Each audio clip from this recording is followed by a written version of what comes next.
நேரம் மிகவும் அதிகமாய் கடந்து சென்றதினாலே நாம் பொழுது நேராக கர்த்தருடைய வார்த்தைக்கு கடந்து செல்வோம்.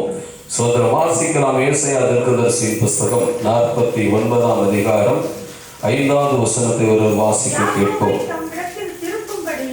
யாக்கோப்பை தம்மிடத்தில் திருப்பும்படி நான் தாயின் கர்ப்பத்தில் இருந்தது முதல் கர்த்தர் தமக்கு தாசனாக என்னை உருவாக்கினார். இஸ்ரவேலோ சேராதே போகிறது, ஆகிலும் கர்த்தருடைய பார்வையில் கனமடைவேன். ஆமென். என் தேவன் என் பலனாய் இருக்கிறார். ஒரு தலைகளை சாழ்த்தி நாம் ஜெபிப்போம். எல்லாருக்கும் அதிகமாய் நேசித்து வழி நடத்துகிற எங்கள் அன்பின் நல்ல பிதாவே, இந்த வசனத்தில் மறைந்திருக்கிற மன்னாவையும் ஆவிக்குரிய ரகசியங்களையும் மகத்துவங்களையும் நாங்கள் கற்றுக்கொள்ளத்தக்கதாக, பிறருக்கு அறிவிக்கத்தக்கதாக அப்பா நீர் எங்களோடு பேசுங்கப்பா நாங்கள் கேட்கிறோம். அருமை இரட்சகர் இயேசுவின் நாமத்தில் ஆமென். அல்லேலூயா, அல்லேலூயா. தேவன் எல்லாவற்றையும் படைத்திருக்கிறார், எல்லாவற்றையும் படைத்திருக்கிறார். ஆதியாகமம் 1ஆம் அதிகாரம் 1 வசனம் என்ன சொல்லுகிறது? ஆதியிலே தேவன் வானத்தையும் பூமியையும் சிருஷ்டித்தார். எல்லாவற்றையும் படைத்திருக்கிறார். ஆனால் அவருக்கு எது தேவையோ அதை உருவாக்கி இருக்கிறார். அல்லேலூயா. ஆதியாகமம் 2:2ஆம் அதிகாரம் 7வது வசனத்தை வாசிங்க. தேவனாகிய கர்த்தர்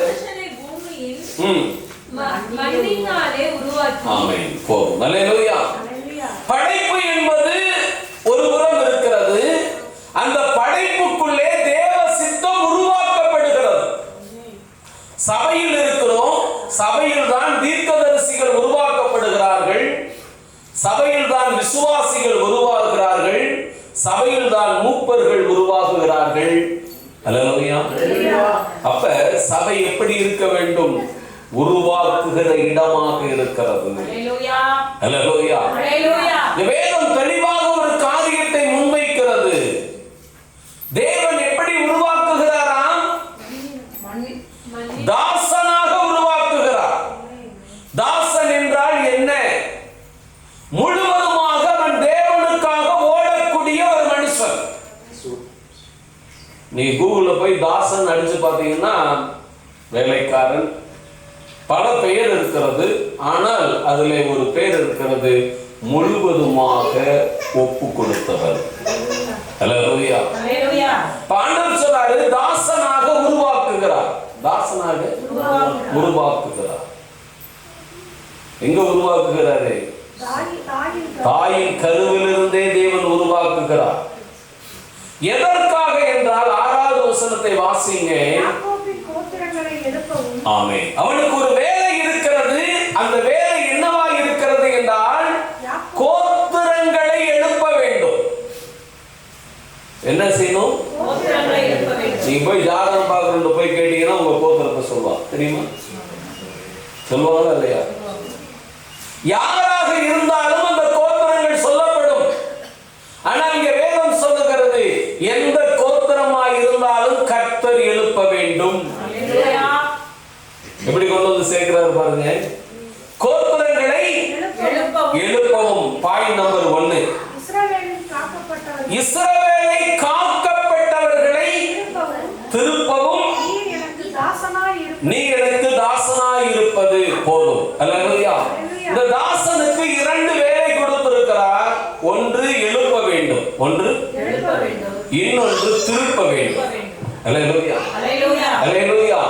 இன்றைக்கு நான் எந்த காரியத்தை செய்து கொண்டிருக்கிறேன்? தேவனுடைய வார்த்தைக்காக நான் இப்படி ஓடிக்கொண்டிருக்கிறேன்.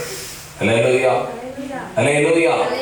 நீங்க போய் சத்தியம் சொன்னீங்கன்னா சொல்லுவாங்க, என்னமோ பரம்பரையா கிறிஸ்தவங்களா இருந்த மாதிரி இவங்க பேசுறாங்களே. சொல்றாங்களா இல்லையா? தேவன் உன்னை எழுப்பி உருவாக்கி இருக்கிறார். கரங்களை தட்டி கர்த்தருக்கு நன்றி சொல்லுங்கள். அல்லேலூயா. தேவன் உன்னை என்ன செய்திருக்கிறார்? தாசனாக உருவாக்கி இருக்கிறார். உனக்கான திட்டங்களை தேவன் உருவாக்கி வைத்திருக்கிறார். நீ செய்ய வேண்டியது என்ன? கர்த்தருடைய நாமத்தை தேடி வாசிப்பது. அல்லேலூயா. அப்பொழுதுதான் அது நமக்கு தெரிய வரும். கோத்திரங்கள் என்ன செய்யப்பட வேண்டும்? ஏன் எழுப்பப்படணும்? அதுதான் உன்னுடைய இலக்காக தேவன் நியமிக்கிறார். குறிப்பாக யூத கோத்திரம் அநேக முறை விழுந்து கிடக்கிறதை நீங்கள் பார்க்க முடியும். யூதாவின் மனைவி இறந்து போன பிறகு 3 மகன் இருப்பார்கள், 2 மகனும் இறந்து போய்விடுவார். ஆனால் அந்த ஸ்திரீயின் மூலமாக அந்த கோத்திரம் என்ன செய்யப்படுகிறது? கட்டி எழுப்பப்படுகிறது. அதன் பிறகு பார்த்தோம் என்று சொன்னால் ரூத்தின் மூலமாக கட்டி எழுப்பப்படுகிறது. அதுவும் யூத கோத்திரமே. இப்படி எல்லா இடத்திலும் கோத்திரங்கள் இருக்கிறது. அதை எழுப்புவதற்காகத்தான் தேவன் உன்னை சபையிலே உருவாக்கி கொண்டிருக்கிறார். நான் சபையில் எப்படி இருக்கிறேன்? வேதம் வாசிக்கிறேன்னா நம்ம பக்கத்தில் இருக்கிறாலே எழுப்ப முடியல, உருவாக்க முடியல இல்லையா? கைக்கு எட்டுற தூரத்தில் இருக்கிறாள்கிட்ட நம்ம என்ன செய்ய முடியல, நம்ம சொல்ல முடியல. ஆமே, காணாதால எப்படி உருவாக்குவோம்? ஹல்லேலூயா. முயற்சி பண்ணுங்கள், உங்களால் முடியும். ஹல்லேலூயா, ஹல்லேலூயா.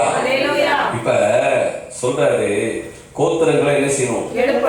எழுப்பணும். காக்கப்பட்டவர்களை திருப்பணும். ஹல்லேலூயா.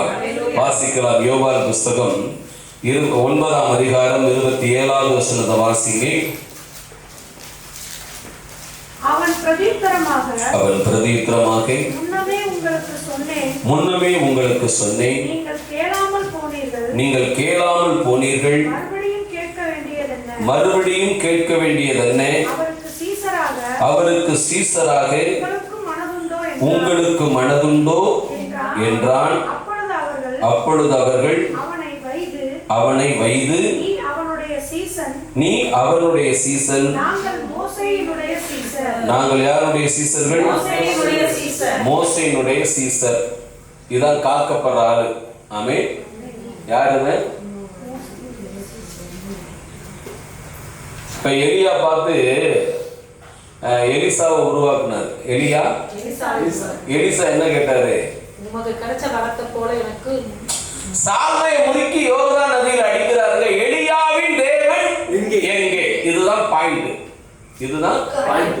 இந்த பாயிண்ட் நான் மாத்தி இப்ப சொல்றேன். நேற்று கர்த்தர் சொன்னாரு, எலியாவே தேவன் எங்க நடிச்சிருந்தா அவ்வளவுதான் வேலை முடிஞ்சது. புரியுதுங்களா? எலியாவின் தேவன் எங்கே அப்படின்னு அடிச்சதுனால யோர்தான் பிரிந்தது. நல்லா தெரிஞ்சுக்கங்க, யோர்தான் பிரிந்தது. இப்ப நான் என்ன சொன்னேன்? எலியாவே அந்த வார்த்தை தான் சொல்றான். என்ன சொல்றான்? வாசிங்க. அப்பொழுது அவர்கள் அவனை வைது, நீ அவனுடைய சீசன், நாங்கள் மோசேயினுடைய. இப்ப யார முன்னிறுத்துறான்? மோசேயை முன்னிறுத்துறான். அதுக்கு அடுத்து அவன் சொல்ற வார்த்தை என்ன? மோசையோடு தேவன் பேசினார். மோசையோடு இதுதான் தீர்க்கதரிசியினால் காக்கப்பட்ட ஜனம். நல்லா தெரிஞ்சுக்கங்க, மோசே தான் சோதரம். ஆபிரகாம் ஒரு தீர்க்கதரிசி இந்த வேதம் சொல்லுகிறது. ஆபிரகாம் காலம் முதல் இயேசு கிறிஸ்துவின் காலம் வரைக்கும் தீர்க்கதரிசியினால் காக்கப்பட்ட ஒரு கூட்டம் என்னவாகிறது என்று சொன்னால் அது திரும்பாமலே போகிக் கொண்டிருக்கிறது. ஹல்லேலூயா. புரியுதுங்களா? அப்ப என்ன சொல்றாங்க? மோசையோடு தேவன் என்ன செய்கிறார்? பேசினார். ஹல்லேலூயா. மோசையின் தேவன் என் தேவன் என்று அவன் சொல்லவில்லை. மோசையின் தேவன் என் தேவன் என்று சொல்லவில்லை. மோசையோடு தேவன் பேசினார். அதனால் நான் மோசைக்கு சீசனாக இருக்கிறேன். யாருக்கு சீசனாக இருக்கிறேன்? மோசைக்கு நான் சீசனாக இருக்கிறேன். இன்னைக்கு நாம் அப்படித்தான் அநேகர் சபையிலே, இந்த சபையில் நான் விசுவாசியாக இருக்கிறேன். எப்படி இருக்கிறேன்? விசுவாசியாக இருக்கிறேன். என் கையில் வேதம் இருக்கிறது. என் கையில் வேதம் இருக்கிறது. 365 நாளைக்கு ஒரு முறை கூட அது முழுமையடையாமல் இருக்கிறது. எப்படி? 365 நாட்களுக்கு ஒரு முறை கூட அது என்ன ஆகல, முழுமையாகாமல் இருக்கிறது. அப்பொழுது அவர்கள் எப்படி சொன்னார்களோ அது போலதான் நானும் இன்றைக்கு நின்று கொண்டிருக்கிறேன். மோசையின் தேவன் என் தேவன் என்று அவர்கள் சொல்லவில்லை. எலிசா சொன்னது போல அவர்கள் சொல்லவில்லை. எலிசா சொன்னது போல எலிசா எப்படி சொன்னாரு? எலியாவின் தேவன் எங்கே? எப்படி? எலியாவின் தேவன் எங்கே? இப்ப மாத்தி சொன்னா என்ன ஆகும்? எலியாவே தேவன் எங்கே அப்படின்னு கேட்டா வேலை முடிச்சு. இவன் வளரவில்லை. புரியுதுங்களா? இந்த வார்த்தை இப்ப சொல்றானா இல்லையா? மோசையோடு தேவன் பேசினார். மோசையோடு தேவன் பேசினார். அதை அறிஞ்சிருக்கிறானா? என்ன அறிஞ்ச? ஹல்லேலூயா, ஹல்லேலூயா. மோசே அநேக காரியத்தை சொல்லி இருக்கிறார். என்னை போல ஒரு தீர்க்கதரிசியை கர்த்தர் எழும்ப பண்ணுவார், அவருடைய வார்த்தைக்கு நீங்கள் செவி கொடுப்பீர்கள் என்று சொல்லி இருக்கிறார். அவருடைய வார்த்தைக்கு நீங்க செவி கொடுப்பீர்கள் என்று சொல்லி இருக்கிறார். அது மோசே தான் சொன்னாரு. ஹல்லேலூயா, ஹல்லேலூயா. நம்ம பைபிளை படிக்கும்போது பாருங்களேன், ஆசீர்வாதமான வசனமா இருந்தா நமக்கு எப்படி இருக்கும்? சந்தோஷமா இருக்கும். ஆசீர்வாதம் இல்லாத வசனமா இருந்தா நம்ம எதிர்பார்த்த திருப்தி இல்லையே. ஹல்லேலூயா. அந்த வசனத்திலும் ஆசீர்வாதம் இருக்கிறது. அதை அறிந்து கொள்ளுகிற அளவுக்கு நான் என்ன செய்யல? வளரவில்லை. அதுதான் உண்மை. ஹல்லேலூயா, ஹல்லேலூயா. இப்ப தேவன் இவனை உருவாக்கி இருக்கிறார். தாசனாக உருவாக்கி இருக்கிறார். யாரை உருவாக்கி இருக்கிறார்? தாசனாக பாருங்க, தாசனாக உருவாக்கப்பட்டவன் யாருக்கும் பயப்பட மாட்டான். உங்களுக்கு தெரிஞ்சுக்கணும், யாருக்கும் பயப்பட மாட்டான். சத்தியத்தை தான் சொல்லுவான், வேற எதையும் எதிர்பார்க்க மாட்டான். ஹல்லேலூயா, ஹல்லேலூயா. 22வது வசனத்தை வாசி. யோவான் 9:22. அவனுடைய தாய் தகப்பன்மார் யாருக்கு பயப்படுறாங்க? இன்னைக்கு பயப்படுறீங்களா? ஆமென். யூதருக்கு பயந்ததினால் அப்படி சொன்னார்கள். ஏனெனில் இயேசுவை கிறிஸ்து என்று எவனாவது அறிக்கை பண்ணினால் அவனை ஜெப ஆலயத்திலிருந்து புறம்பாக்க வேண்டும் என்று யூதர்கள் அதற்கு முன்னமே என்ன செய்திருந்தார்கள்? இன்னைக்கு வரைக்கும் இந்த கட்டுப்பாடு இருக்கா? ஆமென். இந்த கட்டுப்பாடை நீ கடந்து வந்தால்தான் தாசனாக முடியும். ஹல்லேலூயா. பாஸ்டர், எங்க ஊர்ல பயங்கர கட்டுப்பாடு பாஸ்டர். இயேசுநாதருக்கு உனக்கு என்னப்பா கட்டுப்பாடு? ஒண்ணும் இல்லையே. இருக்கா கட்டுப்பாடு? அவர் தகப்பனாக இருக்கிறார், நீ மகனாக இருக்கிறார். அவர் எப்படி இருக்கிறாரு? தகப்பனா இருக்கிறாரு, நீ எப்படி இருக்கிற? மகனா இருக்கிற. ஒரு பிரச்சனை இல்லையப்பா, நீ அவர்கிட்ட சொல்லலாமே. நம்ம விண்ணப்ப வாரத்துல ஒவ்வொரு வாரமும் நம் விண்ணப்பம் ஒரு வாரம் விட்டு ஒரு வாரம் வைக்கிறோம். அந்த விண்ணப்பத்திலே முன்னேற்றம் தெரிகிறதா இல்லையா? ஆமென். அப்ப ஜெபத்துக்கு பலன் வருகிறதா இல்லையா? நிச்சயமாக ஒவ்வொருவருக்கும் தேவன் கொடுக்கிறார். ஹல்லேலூயா. மாற்றம் என்பது மனதில் இருக்க வேண்டும். ஹல்லேலூயா. மாற்றத்தை தேவன் தருவார் என்று ஏற்க வேண்டும். அப்பொழுது அந்த மாற்றம் கண்ணில் தெரியும். ஹல்லேலூயா. இப்ப பாருங்க, இவன் யாரு என்று சொன்னால் பிறவியிலே குருடன். நல்லா தெரிஞ்சுக்கங்க, பிறவியிலே தேவன் உருவாக்கின மனுஷன் அப்படித்தான் இருப்பான். ஆமென். பிறவியிலே குருடன். ஹல்லேலூயா. சோதரம் 23வது வசனத்தை வாசிங்க. அது நிமித்தம் இவனையே கேளுங்கள் என்று அவன் தாய் தகப்பன்மார் சொன்னார்கள். ஆமென். அவன் தாய் தகப்பன்மார் என்ன செஞ்சாங்க? மகனே கேட்டுக்கங்கன்றாங்க. அவங்க யாருக்கு பயப்படுறாங்க? யூதருக்கு பயப்படுறாங்க. கோத்திரத்தையே அலறவிடக்கூடியவன் தான் தாசன். ஆமென். காக்கப்பட்டவர்களை திருப்புகிறவன் தான் தாசன். அதற்காகத்தான் கர்த்தர் சபையிலே வைத்து ஒவ்வொரு வாரமும் உன்னை உருவாக்குகிறார். ஒவ்வொரு வாரமும் உன்னை உருவாக்குகிறார். அதற்கு ஒத்துழைப்பு கொடுக்கிறவன் தாசனாக மாறுகிறான். அதை ஒத்துழைக்காமல் எதிர்க்கிறவன் தாசனாக முடியாது. பாதியார் ஹோம்வொர்க் பண்ணிட்டு வர சொல்றாரு. என்ன செய்யறாரு? ஹோம்வொர்க் பண்றதை அவர் என்ன வீட்டுல வந்தா பாக்குறாரு? பார்த்து எழுதுனியா பார்க்காம எழுதுனேன்னு வீட்டுல வந்தா பாக்குறாரு? எதை வச்சு கண்டுபிடிக்கிறாரு? டெஸ்ட் வச்சு கண்டுபிடிச்சிருக்காரு. புரியுதுங்களா? நம்ம ஹோம்வொர்க் எல்லாம் பண்ணிட்டு போறோம். டெய்லி ஹோம்வொர்க் பண்றோம். டெய்லி அதை எங்க கண்டுபிடிக்கப்படுது? டெஸ்ட்ல மாட்டிக்கிறான். படிச்சவன் ஹாயா எழுதிட்டு போறான், படிக்காதவன் எதையோ எழுதியிருப்பான். ஹல்லேலூயா. அப்ப எல்லாமே தேவன் என்ன செய்வாரு? ஃபில்டர் பண்ணிடுவாரு. ஃபில்டர் அதான் சொல்றாரு, படைத்தேன் ஆனால் தாசனாக உருவாக்க விரும்புகிறேன். எப்படி? தாசனாக உருவாக்க விரும்புகிறேன். அப்ப அந்த தாசன் என்ன செய்கிறான் என்று சொல்லி நாம் ஒவ்வொரு காலம் இந்த வசனத்திலே பார்க்கிறோம். 9ஆம் அதிகாரம் 28வது வசனத்தை வாசிங்க. அப்பொழுது அவர்கள் அவனை வைது, நீ அவனுடைய சீசன், நாங்கள் மோசேயினுடைய சீசன். மோசேயுடனே தேவன் பேசினார் என்று அறிவோம், இவன் எங்கே இருந்து வந்தவன் என்று அறியோம் என்றார்கள். ஆமென். அவன் என்ன சொல்றான்? மோசேயோடு தேவன் பேசினார்னு அறிவோம். மோசே தெரியும், ஆனா இயேசுவை தெரியாது. இப்படிங்க, மோசே தெரியும், ஆனா யாரு தெரியாது? தெரிந்து கொண்டவன் தாசனாகிறான், தெரியாதவன் இஸ்ரவேலனாகவோ யூதனாகவோ விசுவாசியாகவோ அல்லது சோதரம் தேவனுடைய நல விரும்பியாகவோ இருந்து கொண்டு போகிறான். ஹல்லேலூயா. ஹல்லேலூயா. 1 கொரிந்தியர் புத்தகம் சோதரம் 10ஆம் அதிகாரம் 1 வசனத்தை வாசிங்க.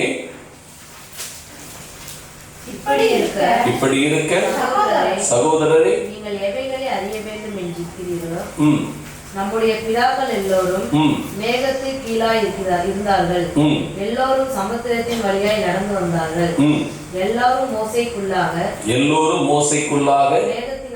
மேகத்தினாலும் சமுத்திரத்தினாலும் ஞானஸ்தானம் பண்ணப்பட்டார்கள். எல்லோரும் ஒரே ஞான போஜனத்தை புசித்தார்கள். எல்லோரும் ஒரே ஞானபானத்தை குடித்தார்கள். எப்படியெனில் அவர்களோடு கூட சென்ற ஞான கண்மலை தண்ணீரை குடித்தார்கள். அந்த கண்மலை கிறிஸ்துவை. கரங்களை தட்டி அறிந்து கொண்ட பவுல் தாசனாக நிற்கிறான். அறிந்து கொண்ட பவுல் தாசனாக நிற்கிறான். அவன் சொல்லுகிறான், இதே இஸ்ரவேல் ஜனங்கள் இதே மோசேயை வைத்து அவன் சொல்லுகிறான். இதே மோசேயை வைத்து அவன் என்ன செய்கிறான்? சொல்லுகிறான். என்ன சொல்லுகிறான்? அவர்தான் கிறிஸ்து என்று சொல்லுகிறான். இவர்கள் என்ன சொல்லுகிறார்கள்? எவனாவது அவரை கிறிஸ்து என்று அறிக்கையிட்டால் அவன் புறம்பாக தள்ளப்படுவான். புரியுதுங்களா வித்தியாசம்? 9ஆம் அதிகாரம் 22வது வசனத்துல என்ன வாசிங்க? கடைசி 2 வரிய வாசிங்க. என்ன அறிக்கை பண்ணினார்? இயேசுவை கிறிஸ்து என்று எவனாவது அறிக்கை பண்ணினால் அவனை ஜெப ஆலயத்துக்கு புறம்பாக தள்ளப்படுவான். அல்லேலூயா. விஷயம் புரியுதுங்களா? தாசனாக உருவாக்கப்பட்டவன் எல்லோருக்கும் முன்பாக அவர் கிறிஸ்து என்று அறிக்கை செய்கிறார். ஆமென். தாசனாக உருவாகாதவன் அந்த போர்வைக்குள் இருக்கிறவன், அந்த ஸ்தானத்தில் இருக்கிறவன். இவர்களுக்கு என்ன பேர் தெரியுமா? யூதர்கள். இவர்களுக்கு என்ன பேர்? யூதர்கள். அல்லேலூயா. மோசையினால் காக்கப்பட்டவர்கள். எப்படிப்பட்டவர்கள்? மோசையினால் காக்கப்பட்டவர்கள். மோசைக்கு இவர்கள் சீசராகவும் இருக்கிறார்கள். அல்லேலூயா. மோசைக்கு இவங்க எப்படி இருக்கிறாங்க? சீசராகவும் இருக்கிறார்கள். ஆனால் அவர்கள் இயேசுவுக்கு சீசராக மாற வேண்டும். இதுதான் சத்தியம். அல்லேலூயா. சபைக்கு வரோம், ஞானஸ்தானம் எடுக்கிறோம். உங்களுக்கு எனக்கு ஒரு நாள் வாக்குவாதம் வருது, வருத்தம் வருது, மன வருத்தம் வருது. இவர் இருக்கிற சபைக்கு நான் போக மாட்டேன் அப்படின்னு போயிட்டீங்கன்னா நீங்க யாருக்காக ஞானஸ்தானம் எடுத்திருக்கிறீங்க? சபைக்காக எடுத்திருக்கிறீங்க, கர்த்தருக்காக எடுத்துக்கல. புரியுதுங்களா? யாருக்காக எடுத்துக்கிட்டோம்? சபைக்காக, சபையினுடைய கட்டுத்திட்டத்துக்காக, சபைக்கு வர எல்லாரும் எடுத்துக்கணுமே என்ற ஒரு ஆர்வத்தில். அல்லேலூயா. கிறிஸ்துவுக்காகவும் உங்கள் ஆத்தும மீட்புக்காகவும் அதை எடுத்துக்கொண்டால் நீங்கள் எங்கே நின்றாலும் தாசனாக கர்த்தர் நடத்துவார். அல்லேலூயா. அதுக்கு அடுத்த வசனத்தை வாசிங்க. 30வது வசனம், யோவான் 9:30. இவைகளை அதற்கு அந்த மனுஷன், அவர் என் கண்களை திறந்திருந்தும் அவர் எங்கே இருந்து வந்தவர் என்று நீங்கள் அறியாதிருக்கிறது ஆச்சரியமான காரியம். என்ன சொல்றா? கிறிஸ்துவை நீ அறியாதிருக்கிறது எனக்கு எப்படி இருக்கிறது? ஆச்சரியமாய் இருக்கிறது. ஆமென். சபைக்கு வருகிற நீங்கள் இயேசுவை அறிந்திருந்தால்தான் அது நன்மை. அறியாதிருந்தால் அது ஆச்சரியமாகத்தான் இருக்கும். அல்லேலூயா. இதை யார் சொல்றது? பிறவியிலே குருடன். அவன் யாருங்க? அவனும் நீங்களும் நானும் ஒன்றுதான். அல்லேலூயா. அல்லேலூயா. அவன் சொல்லுகிறான், நீங்கள் அறியாதிருக்கிறது எனக்கு எப்படி இருக்கிறது? ஊரே அவனை பார்த்து பயப்படுதான், ஆனா இவன் பயப்படுற மாதிரி இல்லை. ஆமென். அடுத்த வசனத்தை வாசிங்க. பாவிகளுக்கு தேவன் செவி கொடுக்கிறது இல்லை என்று அறிந்திருக்கிறோம். அவன் தேவ பக்தியுள்ளவனாய் இருந்து அவருக்கு சித்தமானதை செய்தால் அவனுக்கு செவி கொடுப்பார். பிறவி குருடனுடைய கண்களை ஒருவன் திறந்தான் என்று உலகம் உண்டானது முதல் கேள்விப்பட்டதில்லையே. அவர் தேவனிடத்திலிருந்து வராதிருந்தால் ஒன்றும் செய்ய மாட்டாரே என்றான். அவர்கள் அவனுக்கு பிரதியுத்தரமாக, ஆமென், ஹல்லேலூயா. இவன் ஒரு மைண்ட் செட் இருக்குது. ஏன் இவன் தேவனை அறிய முடியல அப்படின்னா, மற்றவங்களை பார்த்ததையும் ஒரு பாயிண்ட் வச்சிருக்கான். என்ன வச்சிருக்கான்? ஆமென். மாமியாருக்கு மருமகளை பார்த்தே சொல்லுது. என்ன சொல்லுது? பொறுப்பு 10 சொல்லுது. மருமக சொல்லுது, இந்த பருப்பெல்லாம் இந்த குக்கர்ல வேகாதுன்னு சொல்லுது. ஹல்லேலூயா. ஹல்லேலூயா. பட்டத்தை நீ பார்க்காத நூலை பாரு, எவ்வளவு தூரம் பறந்துடும். ஆமென். பட்டம் தூரமா தான் பறக்கும், நூல் எங்க இருக்கும்? கையில தானே இருக்கும். விட்டு பிடிச்சா அதுவே என்ன ஆகும்? பிரிஞ்சிடும். அல்லேலூயா. அப்ப அடுத்தவர்களை மட்டம் தட்டி கொண்டே இருக்கிறவர்கள் தாசனாவதற்கு வாய்ப்பில்லை. சொல்ற, முழுவதும் பாவத்தில் பிறந்த நீ எங்களுக்கு போதிக்கிறாயா என்று சொல்லி அவனை புறம்பே தள்ளினார்கள். இயேசு கிறிஸ்து அவனை கண்மலையின் மேல் உயர்த்தினார். கரங்களை தட்டி கர்த்தருக்கு நன்றி சொல்லுவோம். அல்லேலூயா.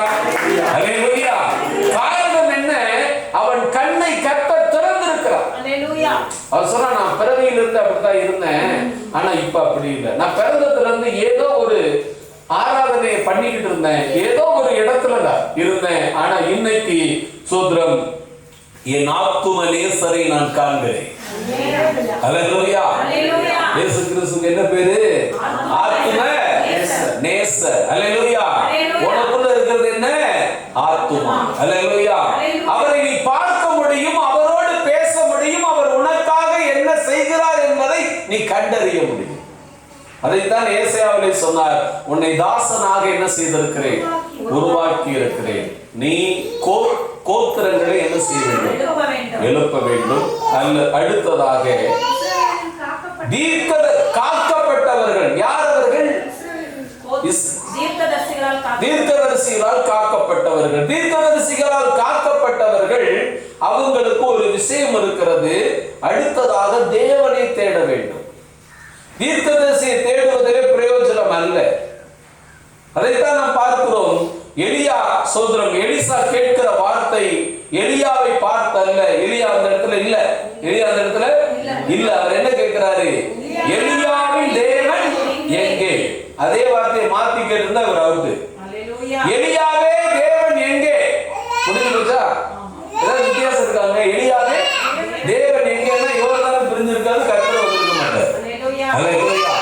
அப்ப நீ முழுகி ஞானஸ்நானம் எடுத்துக் கொண்டாய், நீ என்ன கேட்கணும்? என் தேவனே எங்கே? என் தேவனே. அப்ப உன் தேவன் உனக்கு பதில் கொடுப்பார். உன் தேவன் என்ன செய்வாரு? உனக்கு பதில் கொடுப்பாருங்க.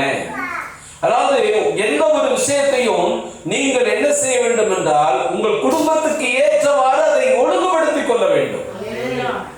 ஞாயிற்றுக்கிழமை அதிகமா பிரச்சனை வருது எதனால? லேட்டா எந்திரிக்கிறதுனால, சமைக்க முடியல, சமைக்காம சர்ச்சுக்கு வந்துட்டு வீட்டுக்கு போறதுனால ஆத்துக்காரர் என்ன செய்யறாரு?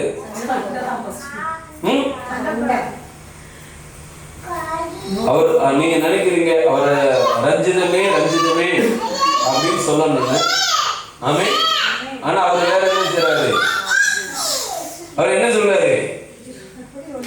ரஞ்சிதமே சொல்ல மனசு வரமாட்டேங்குது அவருக்கு. நீங்க என்ன நினைக்கிறீங்க?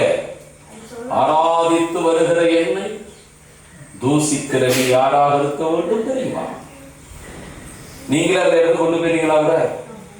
அதாவது வேதம் சொல்லுகிறது, உங்கள் கற்புள்ள நடக்கையினாலே கணவனை நீங்கள் ஆதாயப்படுத்திக் கொள்ள முடியும்.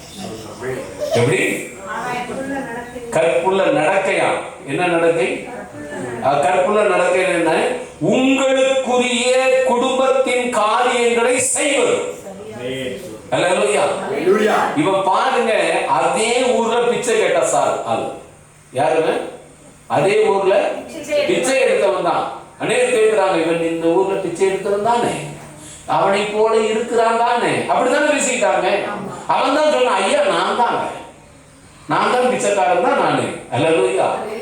அப்ப உன் குடும்பத்துக்காக நீ செய்ய வேண்டிய வேலைகளை சரியாக செய்ய வேண்டும். காலையில வெள்ளனை எந்திரிச்சு சமைச்சு வச்சு நீ ஆராதிக்கு வந்துட்டு போங்க. 3 மாசத்துக்கு பிற்பாடு அவங்க வீட்டுக்காரர் சபைக்கு வந்துருவாரு. என்ன செஞ்சிருவாரு? 3 மாசமே அதிகம். அதுக்குள்ள அவர் என்ன செஞ்சிருவாரு? சபைக்கே வந்துருவாரு. நீங்க 3 மாசம் வரைக்கும் சமைக்காம இருந்து பாருங்க, 3 வருஷம் ஆனாலும் என்ன செய்ய மாட்டாரு? நீங்க திருந்தறதா இல்லைன்னு போயிருவாரு. அல்லேலூயா. உலகத்துல ரட்சிக்கப்படாத ஆளுக்கு வயிறு தாங்க தேவன். ஆமென். அல்லேலூயா.